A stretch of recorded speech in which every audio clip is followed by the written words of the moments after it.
El enigma de la Gran Pirámide. Vamos a viajar hasta Egipto, donde Cristian Contreras viajó hace algunos años y tuvo oportunidad de conocer de forma empírica, de investigar de forma directa, ahí sobre el camello, haciendo trabajo en terreno. Lo que vamos a discutir hoy, nuestra pregunta para nuestros amigos en casa: ¿quién fue el faraón que construyó la primera pirámide de Egipto? Si usted cree que fue Keops, retuitee. Si está seguro que fue Sócer, favorite. Ahí está la pregunta para ganar libros esta noche de Mentiras Verdaderas, sesión de viernes junto a Dr. File. Así es. Así que nos vamos a ir sumergiendo, querido Ignacio y amigos, en el gran enigma de la pirámide, de la Gran Pirámide de Egipto, que en el fondo es la razón por la cual en gran medida Egipto se ha hecho inmortal y hasta el día de hoy, después de miles de años, conversamos de estas imágenes fantásticas que estamos viendo y del gran enigma que hay detrás, porque para partir hay que decir una cosa: dentro de todos los grandes enigmas de la Tierra, quizá en el enigma de la Gran Pirámide confluyen todo el resto de enigmas que, bueno, que son parte de los misterios de la humanidad hasta el día de hoy. Y nosotros hoy día lo vamos a ir desentrañando y descubriendo cosas, porque en la medida que uno va descubriendo cosas, se abren nuevas puertas y nuevos laberintos en este verdadero gran misterio de la humanidad, como es la Gran Pirámide de Egipto. Y por eso, para partir, uno no puede entender la Gran Pirámide de Egipto si no se remonta al 3113 a.C. aproximadamente, cuando aparece el gran faraón Namer o Menes, quien es acompañado por el gran creador de Egipto en gran medida, un gran profeta de la humanidad, enviados de la divinidad, porque eso es, digamos, la definición de los grandes profetas, que se llama Hermes Trimegisto, Hermes Tot o el dios Tot, como aparecen en estas imágenes. Si uno no se remonta a la sabiduría que hay detrás de Tot, representado aquí por estos grabados y jeroglíficos, uno no puede entender Egipto. Es fundamental porque en esta figura, que fue transformada con el paso del tiempo en un dios, en el dios Tot, y que se ha helenizado por un lado, y también este es el Hermes asirio, es decir, es una figura profética cuyo espíritu no solamente se va hacia Asiria, sino que también influye en todo lo que fue el mundo helénico posterior, pero el creador de Egipto, en gran medida, es el inolvidable e inmortal dios Tot. Desde aquí podemos empezar a desentrañar uno de los grandes misterios, ¿no? La arquitectura, la ingeniería de esas pirámides, que uno dice, cómo con toda la tecnología, con todo el desarrollo y el progreso que ha alcanzado el ser humano hasta el día de hoy, ¿no? Aún no entendemos cómo demonios fueron capaces, tantos años previos a la existencia de Cristo, de ir armando este verdadero imperio. Ahí está. ¿Por qué ha trascendido hasta el día de hoy este gran enigma en piedra, como lo dijo Isaac Newton en su momento dado? Porque quien de alguna forma inventa todo lo que fue el misterio de las pirámides fue Isaac Newton, que al tratar de descubrir cuál era la medida de las pirámides, y descubrió el codo de las pirámides, que se llama, él dijo, bueno, la Gran Pirámide es un gran enigma en piedra.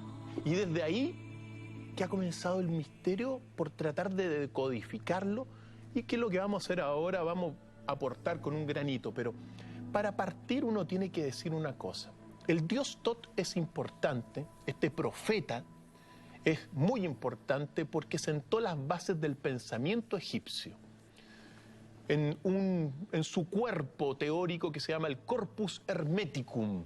El Corpus Hermeticum era una sabiduría antiquísima, reservada para los egipcios, que con el paso del tiempo construyeron las grandes pirámides, porque en este cuerpo teórico pone los principios de la ciencia que hay detrás de la Gran Pirámide que vamos a ir descubriendo.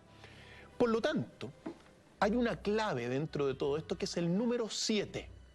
El número 7 es el número mágico de Egipto y que trasciende toda la pirámide y que está impregnando todo este mundo del Egipto antiguo. Por eso vamos a partir con el siguiente video que explica de alguna forma la cosmovisión antigua del Egipto antiguo establecida por Hermes Trismegisto, el dios Tot, y después nos vamos a radicar aquí en esta explicación del huevo. Pero señor director, si quieres vamos con aquí está. Esta imagen representa una pirámide saliendo de las aguas primordiales, la unidad o la Maat, que es el primer peldaño en la cosmovisión egipcia. De esta energía primordial surge el huevo, la diunidad, la ciencia de la unidad, que es muy importante.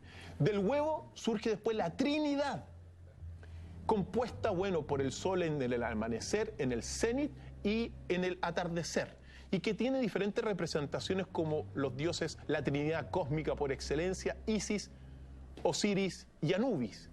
Después de la Trinidad vienen los dioses astrales del Egipto, es decir, los astros del universo, los soles, las estrellas, las galaxias, que para los egipcios antiguos eran dioses astrales.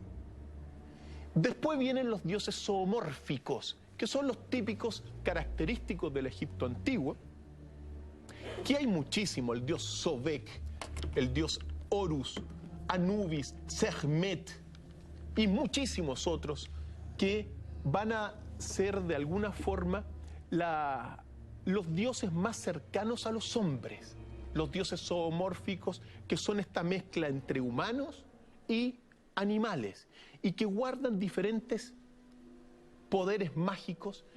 Y hay que recordar que en el Egipto antiguo cada ciudad veneraba a algún dios distinto. Habían dioses, digamos, habían ciudades egipcias antiguas que veneraban, por ejemplo, a Sobek, otras privilegiaban al dios hipopótamo, otras al dios carnero, al ibis y a otros tantos. Por lo tanto, tratar de buscar una genealogía exacta entre los dioses egipcios es inútil. No hay que buscarla. Solamente uno puede distinguir estos estratos que estamos viendo. La serpiente también era otro dios para el Egipto. El río Nilo era otro dios. Por lo tanto, se vivía un politeísmo muy importante que desembocaba finalmente en lo que es el faraón. Ese politeísmo implicaba que la gente, el ciudadano de a pie, digamos, de Egipto, creía en un dios, creía en muchos dioses a la vez. Creía en muchos dioses, muchísimos dioses. Politeísmo más absoluto que hay. Eso hay que dejarlo claro. Y todos creían en muchos dioses, pero cada ciudad tenía su dios especial. Y se hacían los templos en las ciudades egipcias. En función de ese dios. En función de ese dios. ¿El faraón estaba efectivamente por sobre todo el resto? No. O sea, después de los dioses zoomórficos viene el faraón. El faraón es el único representante de los dioses en la tierra. Y después del faraón está el pueblo de Egipto, ¿ya? Por lo tanto, cuando tú ves, tienes el número 7, la energía primordial, la Maat, la diunidad, el huevo, la Trinidad cósmica por excelencia, Osiris, Isis y Anubis. Después vienen los dioses astrales, que son los astros del universo. Después vienen los dioses zoomórficos, que son los más cercanos al ser humano. Y después viene, estamos en el 5, después viene el faraón, que es el representante de los dioses en la tierra, y después viene el pueblo egipcio. 7, fundamental para entender el Egipto. Ahora, es tan importante esto porque cuando uno se remonta y trata de buscar, no, pero es que una genealogía entre los dioses de Egipto, como le decía, es imposible. Cada ciudad muchas veces tenía su propia interpretación o lectura de estos estratos cósmicos. Por eso hemos traído esta figura, porque Egipto en griego antiguo significa el espíritu, la casa del espíritu del dios Paf. Y Paf es este que tenemos acá. Ahí está en pantalla también una imagen, pero lo hemos traído desde Egipto, me imagino. Desde Egipto, por supuesto. Aquí está, vamos a sacar el vaso para que vean. Este va a representar también en una de las cosmogonías toda la creación de Egipto, porque Egipto significa la casa del Dios Paz. Este es el Dios Paz, una representación del Dios Paz que sostiene arriba el huevo. Y del huevo surge la Trinidad.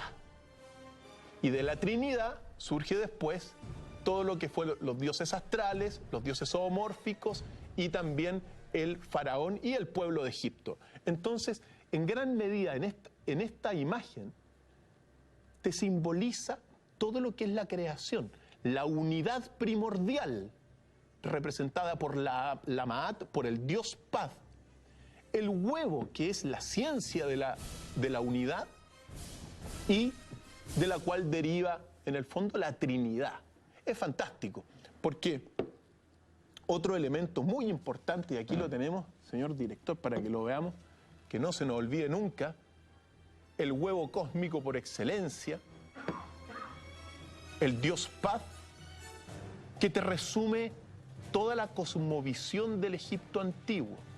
El huevo muy importante porque refleja la ciencia de la unidad. Pero no es la unidad está de alguna forma, es la energía que compone el huevo que está representado por todo esto, de la cual surge la Trinidad y bueno, los dioses astrales, los dioses zoomórficos. Es muy hermoso verlo esto, porque el Egipto significa la casa del Dios, la casa del espíritu del Dios Paz. Entonces, los egipcios antiguos en el fondo eran los herederos de toda esta cosmovisión universal, fantástica, para que los amigos en casa lo conozcan al Dios Paz y el huevo, presente en la cosmovisión antigua como biunidad y como síntesis de la sabiduría de la unidad, que es muy importante, como lo vamos a ir viendo. Señor Franzani, ¿le quedó claro o hay algo que tengo que explicar? Me quedó clarísimo. Podemos seguir avanzando, doctor Fail. Pero antes, recordar que estamos regalando libros a nuestros amigos en casa. Usted tiene que favoritear o retuitear para llevarse esta obra firmada por José Miguel Carrera, Diario de un viaje a Estados Unidos de América. Y este texto que nos mandó viene como un bonus track, ¿no? Así es. Que nos mandó un amigo en casa, autor de este texto titulado Tras mis sentimientos.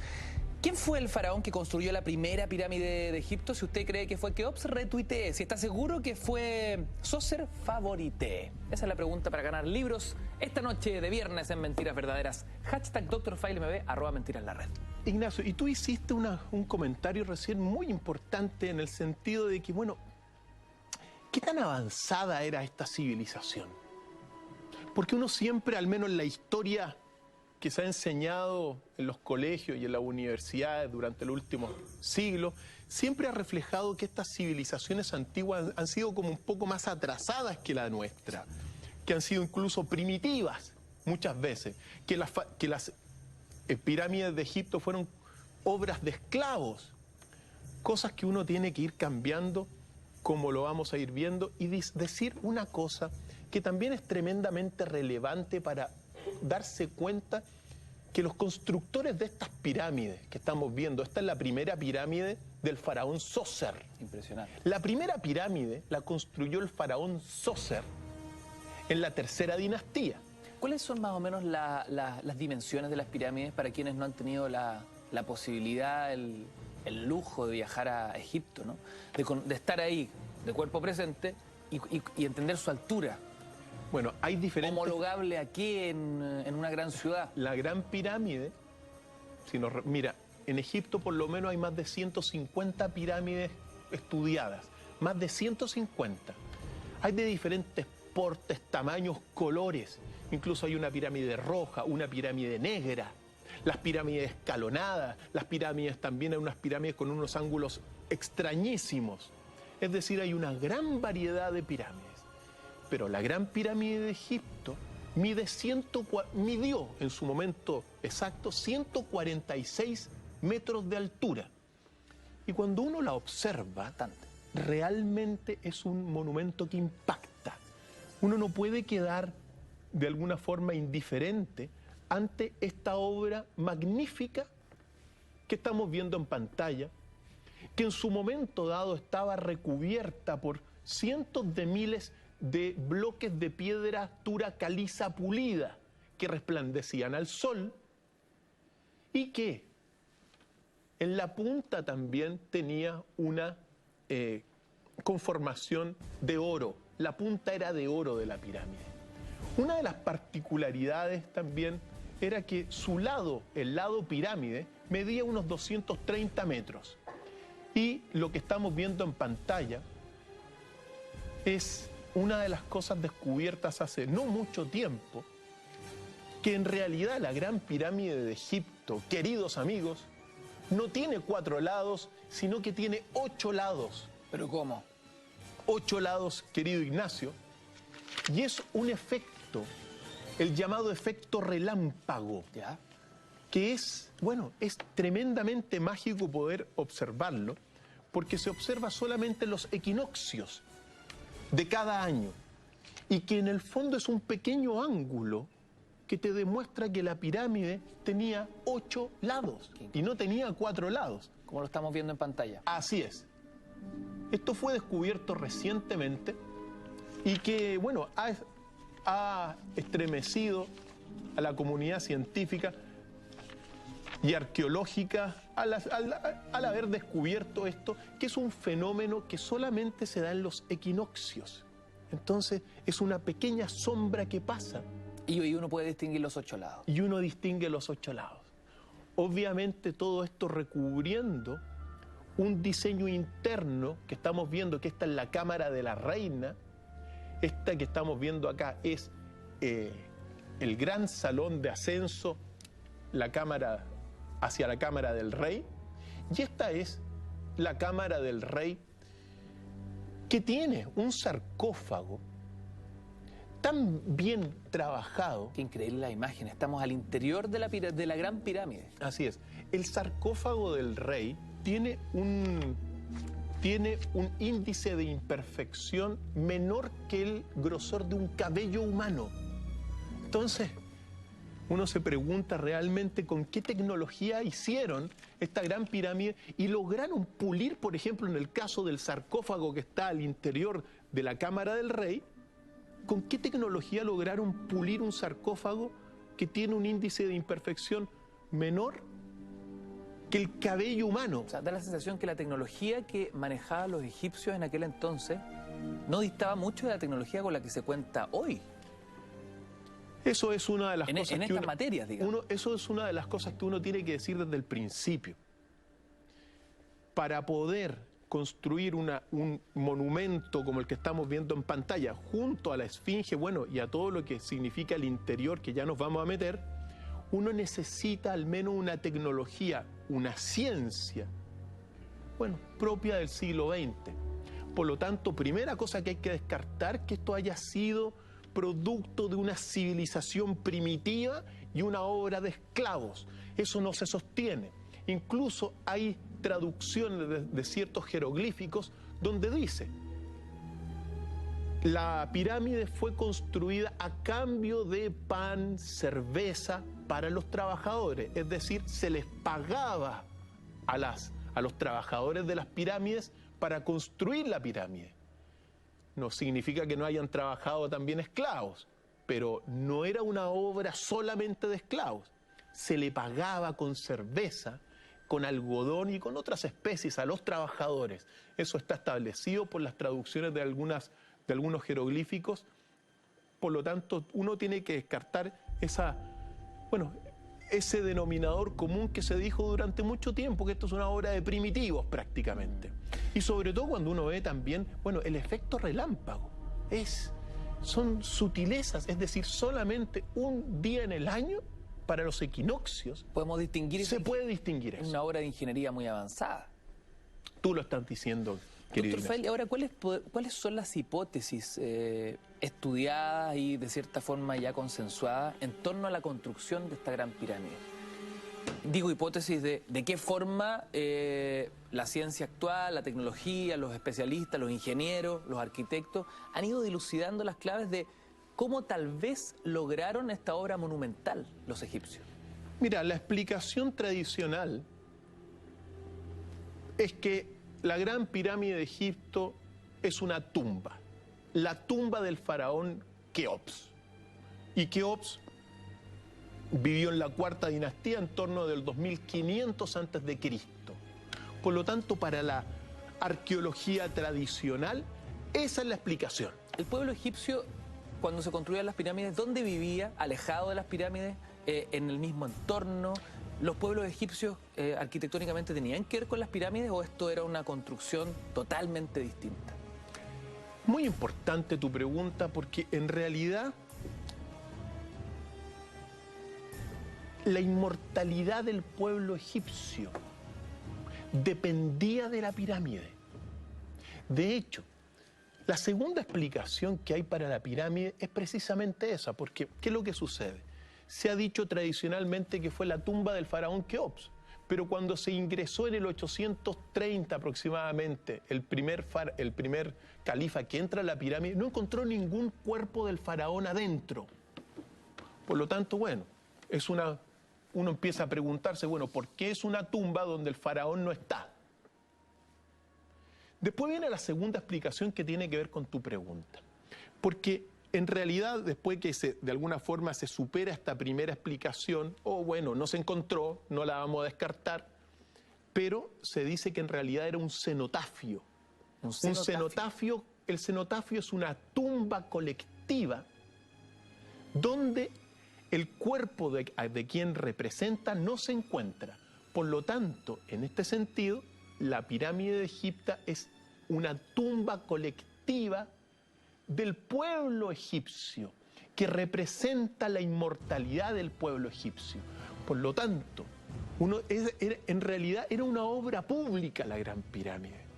Todo el pueblo estaba rodeando la pirámide y trabajaba para construir esta obra pública que iba a representar la inmortalidad de todo el pueblo, y donde finalmente el cuerpo del faraón Keops no está, que eso es lo histórico.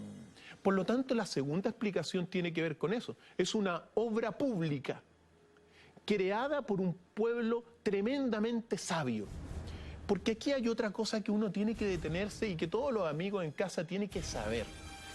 Con el número 7 nuevamente, pero para ser egipcio en aquel tiempo, el primer peldaño, si tú querías ser egipcio, imagínate el imperio también que estamos hablando, un imperio gigantesco creado en el 3113 a.C., por Menes, que unifica el Alto y el Bajo Egipto y que genera obras inmortales hasta el día de hoy. Para ser egipcio primero tenías que ser sabio. Ese era tu primer peldaño. Y tenías que ser sabio estudiando el cuerpo hermeticum o el corpus hermeticum de Hermes Trismegisto. Eso era tu primer peldaño. Porque los egipcios sabían que, antes de la sabiduría viene la inteligencia y el conocimiento. Es decir, tú naces como ser humano Homo sapiens, siendo inteligente. Eso viene de paquete, digamos. Claro. No tenéis que pedírselo a nadie. La inteligencia naturalmente te lleva a conocer las cosas. El conocimiento, esas son las dos cosas que son naturales en el ser humano. Pero el conocimiento de la inteligencia siempre va a ser de objetos materiales. Para ser egipcio en aquel tiempo, el primer peldaño era que tenías que ser sabio, es decir, pasar del conocimiento a la sabiduría. A la sabiduría, y ahí pasabas a ser sabio y podías ser un egipcio que constructor de las pirámides. Y aquí viene lo hermoso de la sociedad egipcia de aquel momento, porque si tú eras egipcio eras sabio, y después tú podías pasar al segundo peldaño en esta construcción social del pueblo egipcio, que era el amor. Es decir, prerequisito del amor es que hay que ser sabio. Tú para amar tienes que ser sabio primero. Es fantástico la visión, porque hoy día uno cree que el amor prácticamente es una posesión. Muchísimas personas quieren a la otra, pero con un sentido machista, posesivo, de hombres y mujeres también. Eso te implica muchísimos divorcios hasta el día de hoy. Y sin embargo, lo que te están diciendo los egipcios es que para tú poder amar de verdad, primero tienes que ser sabio. La sabiduría, su característica es que es espiritual. y después sabio, o sea, después el amor. Para pasar al Nada tercer... más lejano que la posesión o esa pareja que se cela mutuamente. Nada más lejano que eso. Y el amor es un sentimiento sin muerte. Yo te quiero, te amo, más allá de la muerte, que es muy importante para entender la pirámide como la vamos a ir viendo. Entonces, segundo peldaño tú podías ir construyendo. El tercer peldaño es la justicia. Es decir, prerequisito de la justicia es que tú tienes que amar. Es decir, jueces, para ser juez en el antiguo Egipto, tú tenías que amar. Fíjate tú, para ser justo hay que amar. Nada más lejano de la decadente civilización en la cual nosotros estamos hoy en día.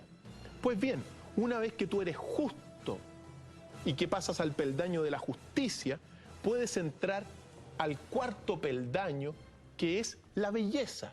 Cuando tú eres justo, puedes comenzar a apreciar la belleza que te rodea y que está por todas partes. En el nacimiento de un niño, la belleza que hay en las mujeres, La naturaleza. en la naturaleza, en el mismo universo. Prerequisito entonces para apreciar la belleza es que tú tienes que ser justo, sabio y amar. Si no, no puedes apreciar la belleza. Yo me pregunto hasta qué punto nosotros apreciamos la belleza que nos rodea hoy en día en nuestra sociedad. Lo que está haciendo nuestra sociedad es destruir todo prácticamente. No aprecia la belleza, no aprecia la naturaleza. Cuarto peldaño. El quinto peldaño es el esplendor. Es decir, tú solamente cuando aprecias la belleza te das cuenta del esplendor realmente donde estás viviendo. Esto es magnífico, porque a nivel de las conceptualizaciones de lo que es una civilización, la civilización es la más extraordinaria expresión de la grandeza del universo. Y después tenemos que pasar del esplendor hacia la ciencia de la unidad. El huevo que tienes en la mano es la ciencia de la unidad, sexto peldaño. En el huevo está graficado la biunidad. Entender que como arriba es abajo, que el hombre es hombre, pero también tiene su cuota de mujer, que la mujer es mujer, pero que tiene su cuota de hombre, y que eso forma la totalidad, para llegar al séptimo peldaño, que es la inmortalidad. Inmortalidad representada por la gran pirámide de Egipto. Se cierra el gran ciclo, de alguna forma, de la cosmovisión completa, desde el origen del universo hasta, bueno, lo cotidiano. Era tan avanzada la civilización egipcia que, bueno, que está graficada en lo que te acabo de señalar, querido Ignacio. Pero, dicho esto, entonces, claro, la gran pirámide significa y simboliza la inmortalidad del pueblo egipcio. Por lo tanto, segunda explicación, es un cenotafio colectivo, la tumba colectiva, porque si hasta el día de hoy nosotros decimos Egipto, decimos Gran Pirámide, ¿y de qué nos acordamos? Del pueblo egipcio, querido Ignacio. Recuerda que estamos regalando libros, recuerda que tenemos para ti 2 textos que como todas las semanas Dr. File nos trae y puedas concursar hoy con una pregunta a través de nuestra cuenta Twitter, hashtag DrFileMB, @mentiras_la_red. ¿Quién fue el faraón que construyó la primera pirámide de Egipto? Si crees que fue Keops, retuitea. Si sientes y estás seguro que fue Sócer, favoritea. Te puedes llevar libros esta noche de día viernes acá en Mentiras Verdaderas. Metámonos de inmediato adentro de la pirámide, señor director. Vamos a conocer, bueno, cómo está construida por dentro la pirámide, que es la gran joya. Por fuera, ya sabemos, medía 146 metros, punta de oro, reflejaba el sol a través de esta piedratura caliza, pulida, pero el diseño interno es la gran maravilla. Oh, qué increíble. Que estamos viendo en pantalla.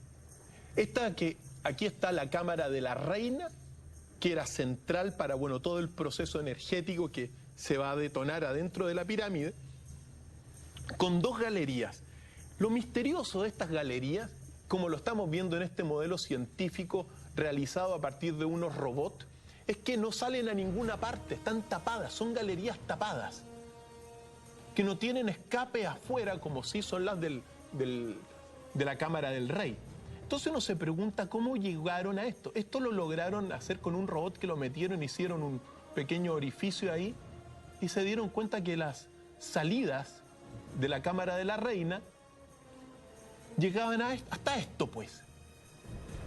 Una cámara hermética. Una cámara hermética, y uno se pregunta, bueno, ¿por qué? ¿Con qué razón? ¿Cuál es el motivo, la causa de que hicieran esto? Algo fantástico para llegar a estos pasadizos internos. La gran galería también, y aquí estamos viendo el diseño, algo magnífico y tremendamente misterioso, porque aquí estamos observando que está la Cámara de la Reina, la Cámara del Rey, que es el corazón de la Gran Pirámide, pero abajo estaba también una cámara más pequeña, que era la que captaba el agua que pasa por los canales debajo de la pirámide. Mira.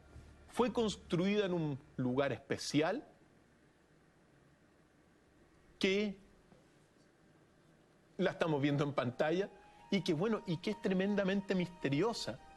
Porque uno se pregunta, bueno, ya teniendo en cuenta la tremenda cosmovisión que tenían, lo fantásticamente avanzados que eran con su sabiduría, uno se pregunta cómo construyeron la pirámide, cómo llegaron a construir esta obra inmortal. Y uno se pregunta simplemente con una piedra y con un punzón de cobre. Creo que es algo que nos lo vamos a ir decodificando poco a poco.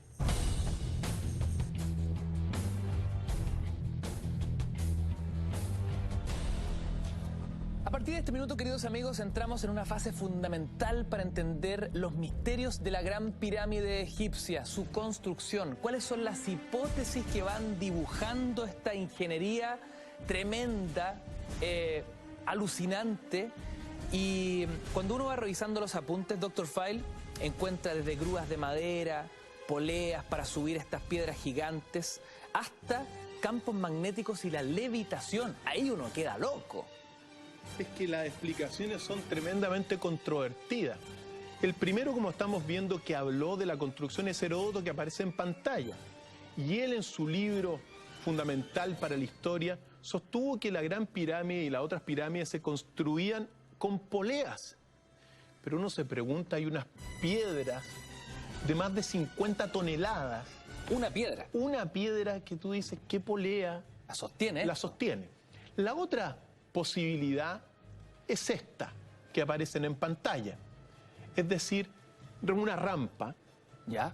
Que en primer lugar había la idea de una rampa derecha, pero esta que estamos viendo es la hipótesis de una rampa, pero interna. Es decir, la fueron construyendo por dentro, las rampas fueron subiendo todas las rocas, pero por dentro de la pirámide. Esta es la última explicación que aparece, no es la única, pero es una de las últimas hipótesis que buscan tratar de darle una explicación a este misterioso, ya esta construcción monumental.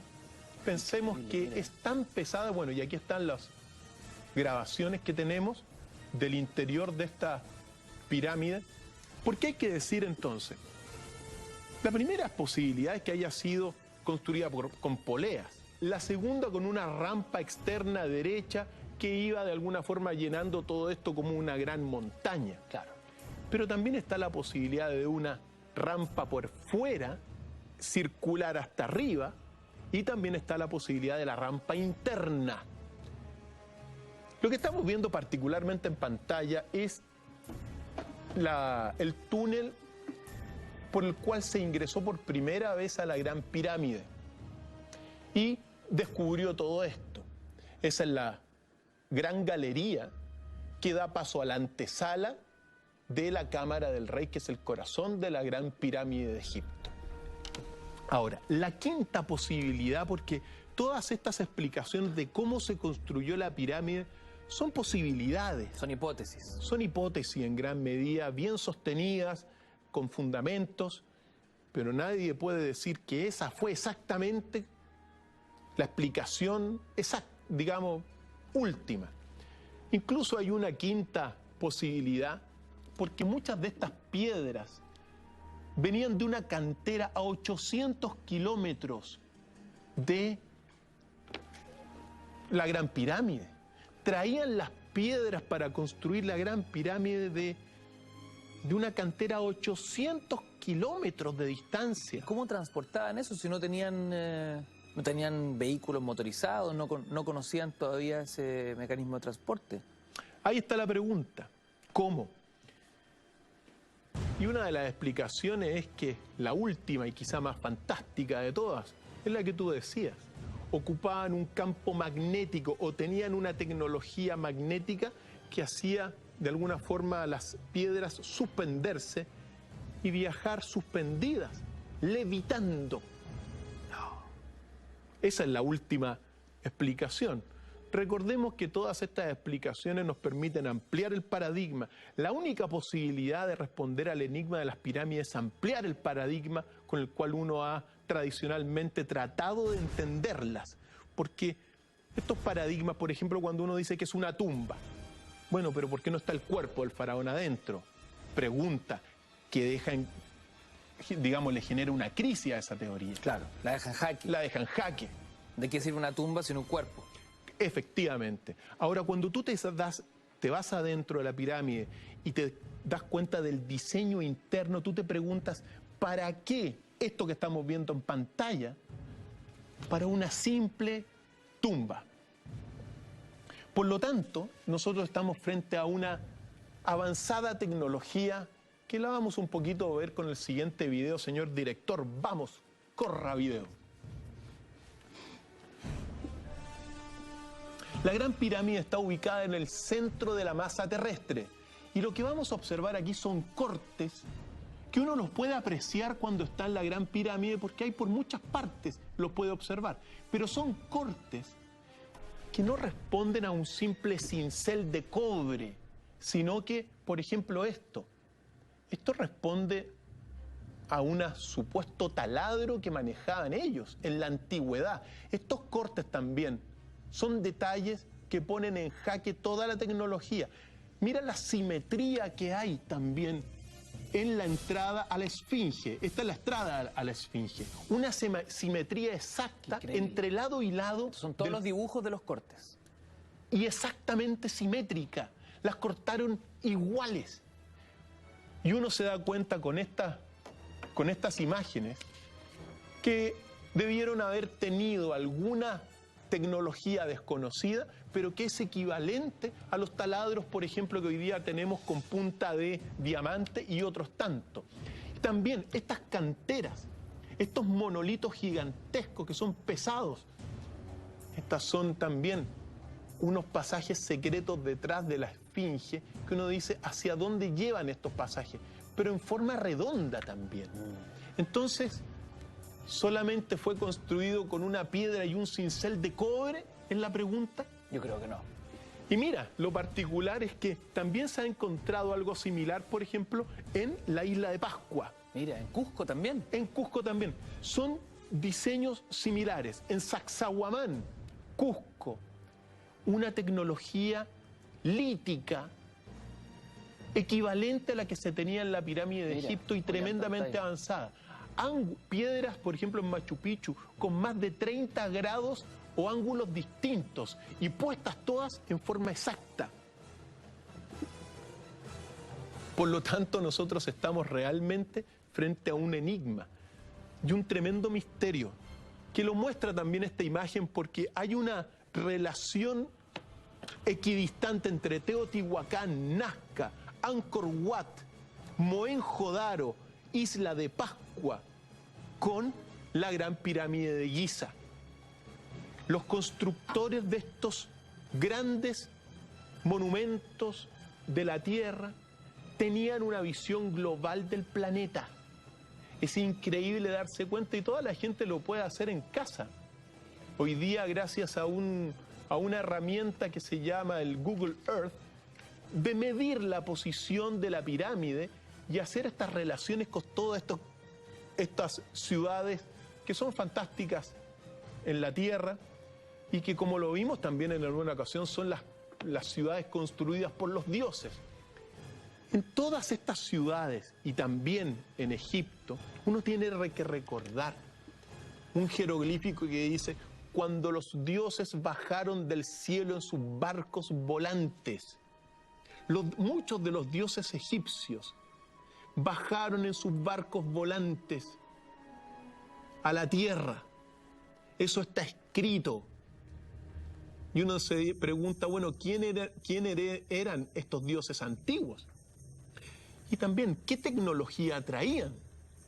Es muy posible, queridos amigos, que bueno, estos dioses hayan entregado a esta civilización una ciencia tremendamente avanzada para la construcción de estas pirámides y que fue transmitida a través del dios Tot o Hermes Trismegisto.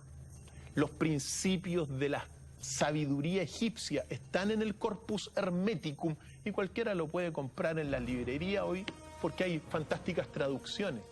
7 principios universales, principio de vibración, principio de, bueno, una serie de otros que fueron aplicados después de 500 años en la construcción de las pirámides, porque más o menos de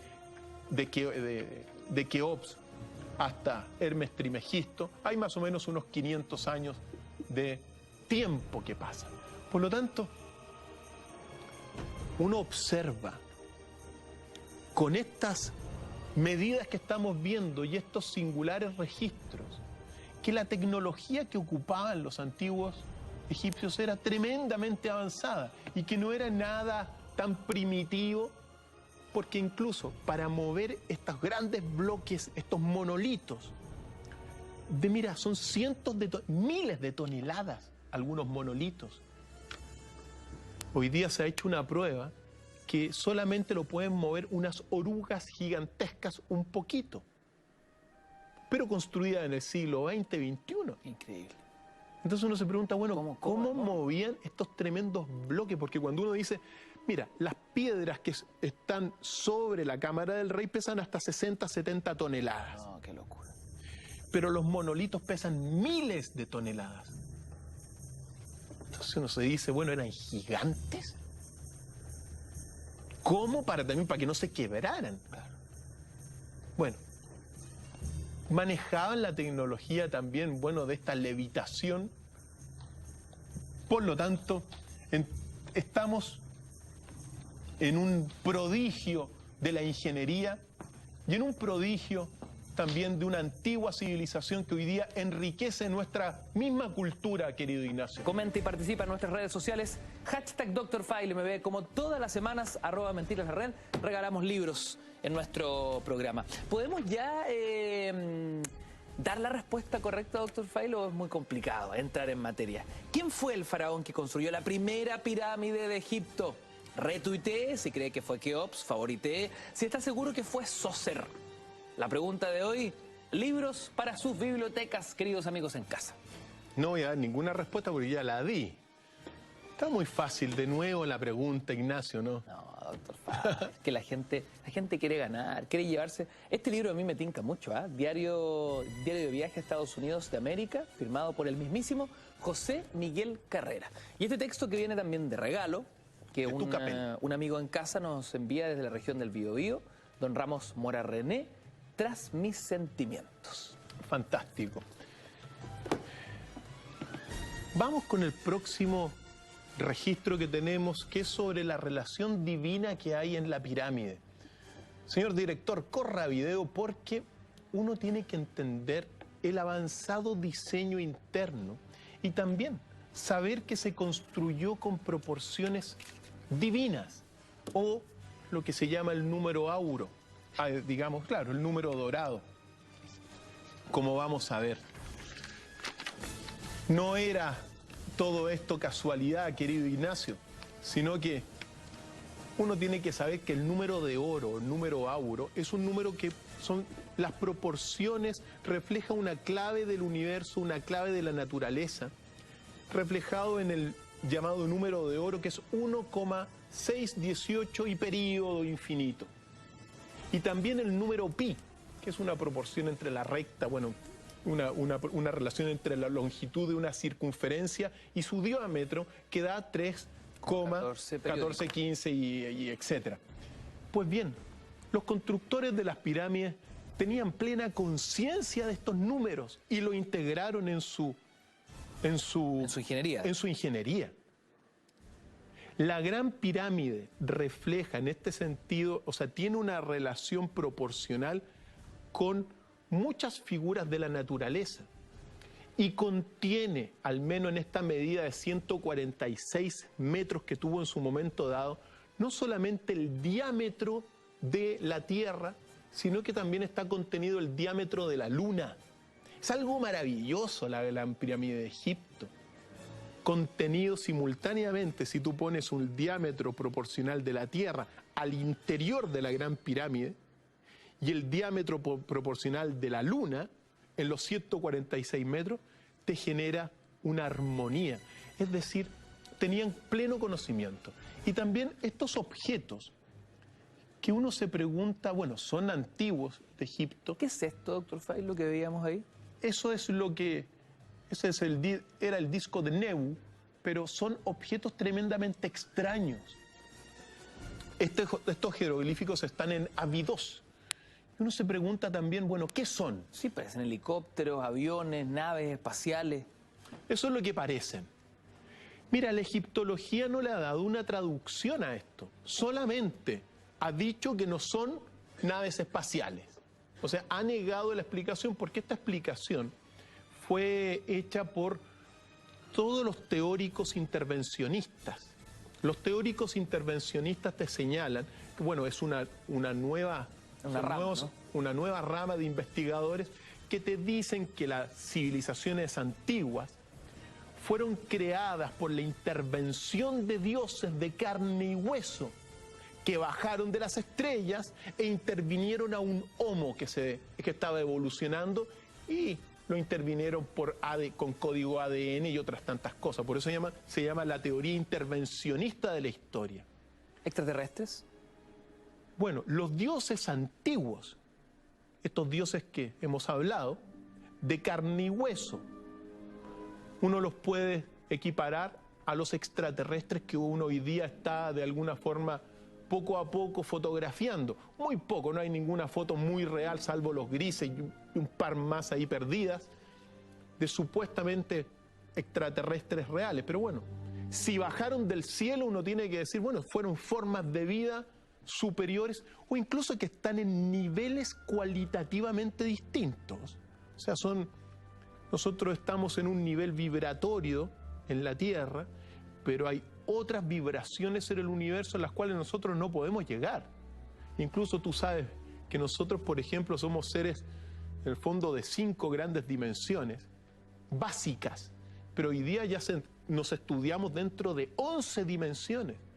O cuando uno ve dentro del espectro electromagnético, tú sabes que nosotros apenas vemos el infrarrojo, pero el espectro electromagnético va desde los rayos X a los rayos gamma y están por todas partes y no los vemos, salvo tengamos los telescopios y los microscopios y los radiotelescopios correspondientes. Es decir, hay cosas que están ahí que gracias a la ciencia del siglo XXI y XX la podemos ver. Entonces, se está abriendo y revelando muchas cosas.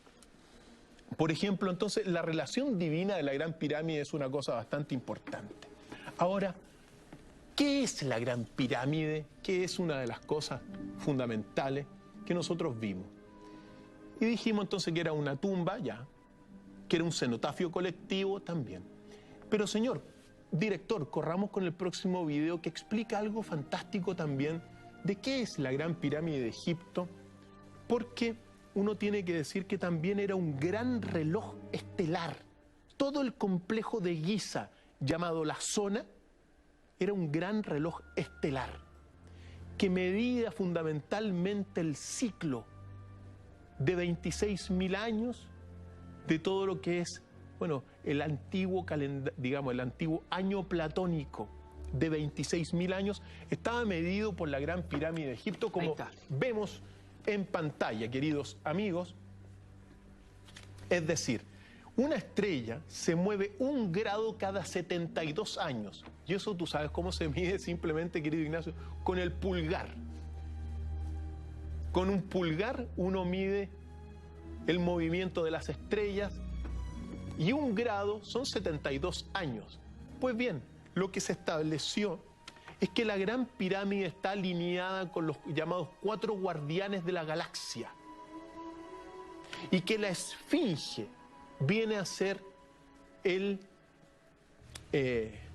indicador de todo este viaje de la Tierra en torno de los signos del zodiaco cada 26.000 años. Los 4 guardianes del cielo son los que estamos viendo en pantalla. Aldebarán en Tauro, una esquina de la pirámide está alineada con Aldebarán en Tauro, Regulus en Leo, la otra, Antares en Escorpión y Fomalhaut en Acuario. La Gran Pirámide estaba alineada con estas estrellas que son las llamadas guardianes de la galaxia, los guardianes del cielo.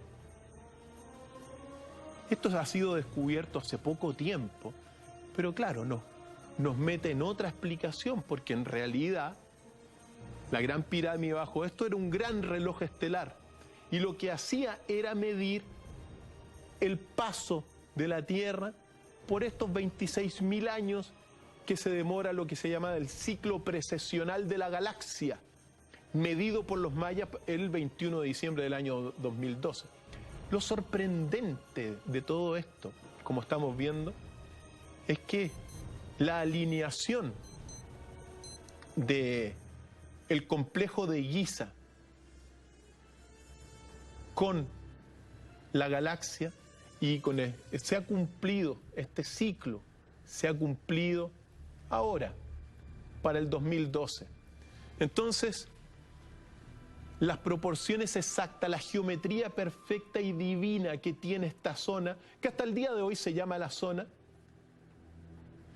está reflejada por este modelo científico que en el fondo te está midiendo el paso de la Tierra por este ciclo en el cual estamos amarrados eternamente. Y cuando la Esfinge pasa por Regulus, se marca el ciclo desde cuando lo comenzaron a medir. Este ciclo se cumplió también en el año 2012, por lo tanto estamos ante un gran anuncio también de la Gran Pirámide. Hay un cumplimiento de ciclo, de un gran ciclo cósmico de 26.000 años. Lo mismo que midieron los más grandes astrónomos de la historia, que fueron los mayas, medidos por esto porque eran gigantescos también estos. Es decir, y todos conectados, todas estas grandes civilizaciones, ¿por qué? Pues están conectados por una visión global del mundo. Una visión no solamente global del mundo, sino que también global de la galaxia. Conocían cómo se movían los astros, el tiempo que demoraban en transcurrir los 26.000 años. Y hoy día han salido algunos teóricos que plantean que la Gran Pirámide incluso es más antigua de lo que uno imagina. Qué increíble la cosmovisión y la capacidad que tenían de abstraerse y de tener conciencia de su universo. Desde mi punto de vista, la única forma de entender esto, querido Ignacio, es que eran tremendamente avanzados. Tenían una visión universal. Cuando uno ve el zodiaco de Déndera, es decir, el calendario de Déndera, en el fondo están, digamos, toda la organización de los egipcios. Es una organización cosmológica universal. E incluso están orientados hacia el centro de la galaxia también. Lo mismo que decían los mayas. Los mayas decían que en el centro de la galaxia está el Hunahpu, el único dios dador del movimiento, y hoy día sabemos que hay un portal ahí, es decir, un agujero negro que está, con el cual estamos gravitatoriamente unidos. Lo observaron también los egipcios antiguos. Yo creo que estamos en un gran despertar de estos misterios. No solamente quedarnos con la visión parcial de la arqueología egipcia que te dice que son tumbas. Es imposible hoy día, al menos desde mi punto de vista, quedarse solamente con esa explicación dado, por ejemplo, estas alineaciones que uno ve. También la alineación de la pirámide de Keops, Kefren y Miserinos están alineadas con Orión, o con las llamadas Tres Marías, o el cinturón de Orión. ¿Quién te hace algo así? ¿Quién llega a comprender el universo de tal manera que construye una pirámide inmortal de miles de toneladas para que quede ahí marcando una alineación con Orión? Solamente los egipcios y otros tantos. Estos son lugares creados en una dimensión superior a las 3 o 4 o 5 dimensiones que uno tiene. Nosotros, al menos nosotros viajamos en lo básico en 5 dimensiones, el ser humano. Estas construcciones están edificadas sobre más dimensiones y son lugares de poder también. La zona, hasta el día de hoy se llama la zona, todo donde está construida la Gran Pirámide de Egipto, una zona magnética, vibratoria, en el centro de la masa terrestre. ¿Cómo lo hicieron? Solamente por una tumba. Desde mi punto de vista no se sostiene para nada simplemente eso. Eso es conspiración, de alguna forma. Para simplemente, no, si es una tumba, aquí no hay nada más que eso. Pero cuando uno comienza a medir, y yo afortunadamente pude medir algunas cosas increíbles al interior de la pirámide, uno no se explica por qué son. Estando ahí mismo. Estando ahí mismo. Una de las cosas que más me impresionó en la cámara de la reina, primero el olor, un olor putrefacto como azufre, como una cloaca, así, era como una descomposición química. Mira. Pero ¿por qué tenía ese olor?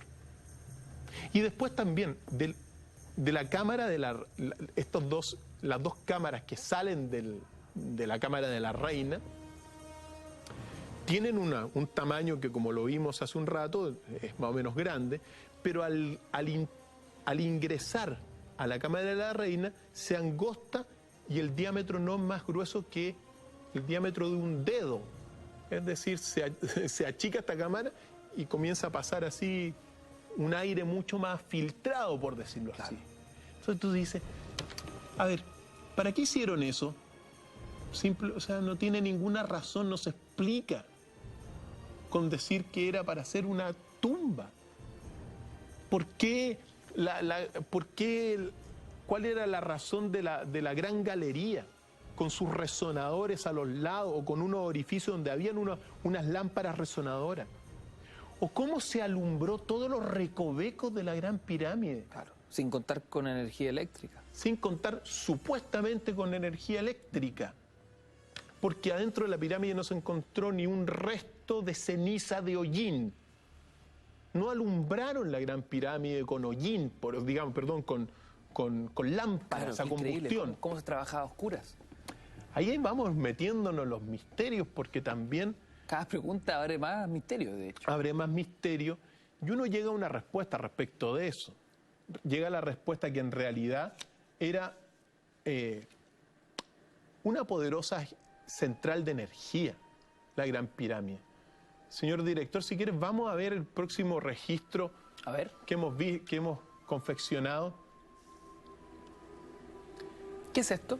Esto es un registro que te muestra que la Gran Pirámide en realidad también era una central de energía eléctrica por un lado y también productora de microondas.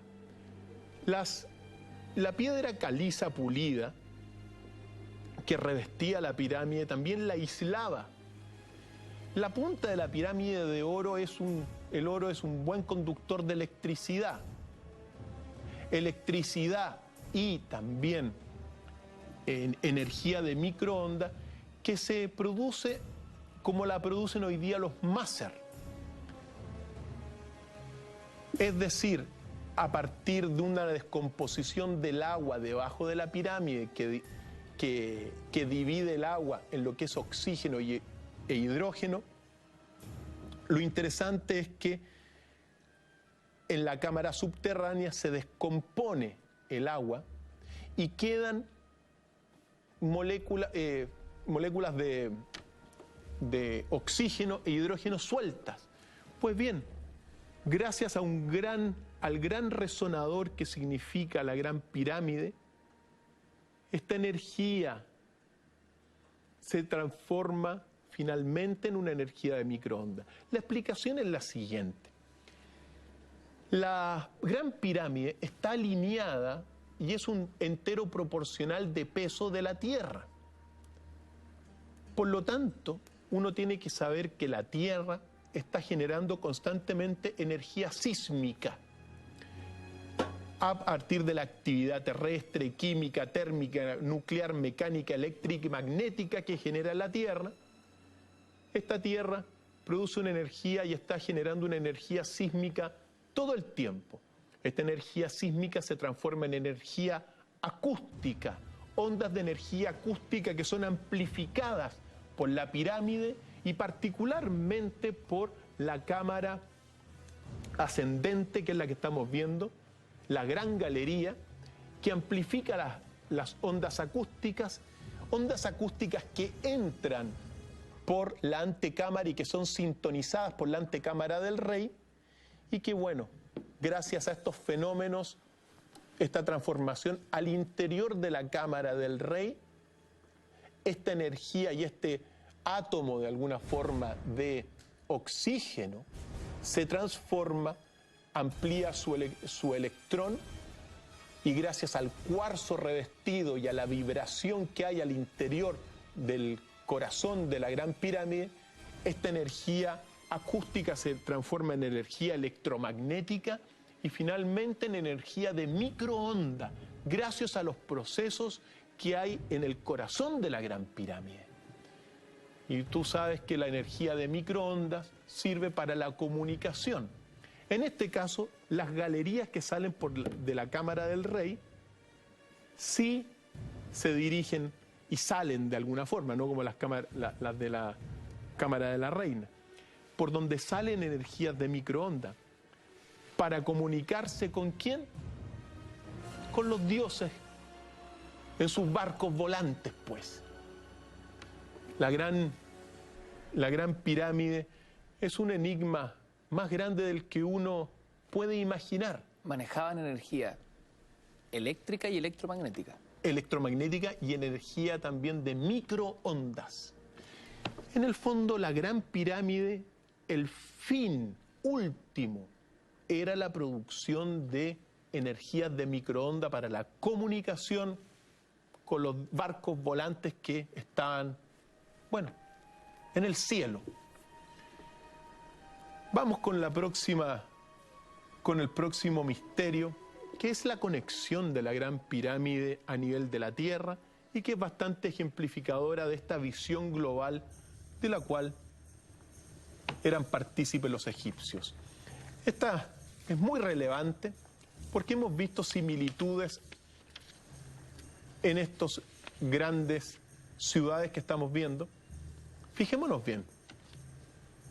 Aquí hay una línea, uno puede hacer un ecuador, por decirlo así, que conecta a ciudades muy interesantes y que nos amplía el enigma de la Gran Pirámide, porque conecta la isla de Pascua, Sacsayhuamán, Nazca también, Ollantaytambo y otras tantas ciudades están conectadas. Qué increíble. Con la Gran Pirámide. Países y culturas que hoy no tienen nada que ver una con otra, pero que coinciden en construcciones similares, construcciones milenarias. Y están alineadas, como vamos a ver. O sea, hay algo, vimos recién que hay una técnica lítica muy parecida, pero también están conectadas en línea recta, de alguna forma, en una especie de cinturón de grandes ciudades conectadas por los dioses, por decirlo de alguna forma. Otra línea del Ecuador. Otra línea del Ecuador, pero en esta ocasión conectando estos lugares que son lugares fundantes de una visión global de la Tierra y que son ciudades que han quedado en el recuerdo eterno de las grandes civilizaciones como Petra. Todas ciudades que están vinculadas con dioses que bajaron del cielo. Persépolis, cuna del Irán. Mohenjo-Daro, cuna de la más antigua de las civilizaciones, que espero algún día podamos adentrarnos en esa maravilla que es Mohenjo-Daro. Cajurao, ahí en Cajurao es todo lo que es una ciudad construida para, graficar lo que es el amor. ¿El amor? El amor. Es muy bonita esa ciudad, señor editor, para que la hagamos. Y bueno, y todo esto conectado con el gran enigma de la isla de Pascua. Por lo tanto... y esta es una línea que conecta de lado a lado. Lo estamos viendo en pantalla. Increíble. Pero esto solamente se ha logrado descubrir recientemente gracias a la tecnología y a la ciencia del siglo XXI. Claro. No es algo... Sin este mapeo es imposible. Sin la visión del siglo XXI es imposible. Siempre uno tiene que recordar que cuando uno, por ejemplo, mira con los ojos simplemente, uno puede mirar al cielo, pero ocupando, y a las nubes y un poquito más, pero ocupando los telescopios, uno puede mirar hasta incluso el origen del mismo universo. Por lo tanto, toda esta visión que estamos viendo es gracias a la tecnología y a la ciencia del siglo XX, querido Ignacio. El misterio de la pirámide es más grande de lo que uno imagina.